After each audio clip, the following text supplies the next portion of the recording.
مومنو، یہ نہ سمجھنا کہ یہ ظالم جو کام کر رہے ہیں اللہ ان سے بے خبر ہے۔ وہ ان کو اس دن تک مہلت دے رہا ہے جبکہ دہشت کے سبب آنکھیں پھٹی کی پھٹی رہ جائیں گی اور لوگ سر اٹھائے ہوئے میدان قیامت کی طرف دوڑ رہے ہوں گے۔ ان کی نگاہیں خود اپنی طرف لوٹ نہ سکیں گی اور ان کے دل مارے خوف کے ہوا ہو رہے ہوں گے۔ بلکہ یہ تو قیامت ہی کو جھٹلاتی ہیں، اور ہم نے قیامت کے جھٹلانے والوں کے لیے دوزخ تیار کر رکھی ہے۔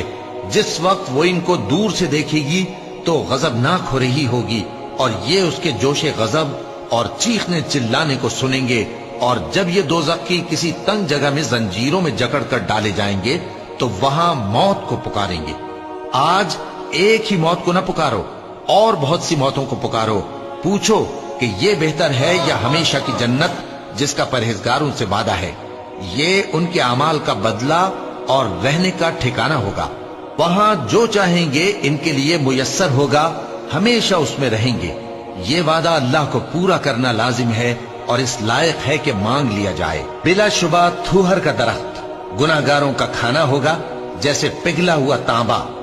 وہ تھوہر پیٹوں میں اس طرح کھولے گا جس طرح گرم پانی کھولتا ہے۔ حکم دیا جائے گا کہ اس کو پکڑ لو اور کھینچتے ہوئے دوزخ کے بیچوں بیچ لے جاؤ، پھر اس کے سر پر کھولتا ہوا پانی اونڈیل دو کہ عذاب پر عذاب ہو۔ اب مزہ چکھ، تو بڑی عزت والا اور سردار تھا۔ یہ وہی دوزخ ہے جس پر تم لوگ شک کیا کرتے تھے۔ بے شک پرہیزگار لوگ چین کے مقام میں ہوں گے، یعنی باغوں اور چشموں میں باریک اور دبیز ریشم کا لباس پہن کر ایک دوسرے کے سامنے بیٹھے ہوں گے۔ وہاں اس طرح کا حال ہوگا، اور ہم بڑی بڑی آنکھوں والی حوروں کو ان کی بیویاں بنا دیں گے۔ وہاں امن و اطمینان سے ہر قسم کے میوے منگائیں گے اور کھائیں گے، اور پہلی دفعہ کے مرنے کے علاوہ موت کا مزہ پھر نہیں چکھیں گے، اور اللہ ان کو دوزخ کے عذاب سے بچا لے گا۔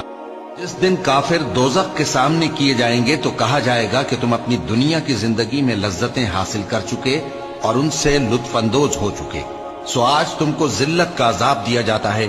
یہ اس کی سزا ہے کہ تم زمین میں ناحق غرور کیا کرتے تھے، اور اس کی کہ بدکرداری کرتے تھے۔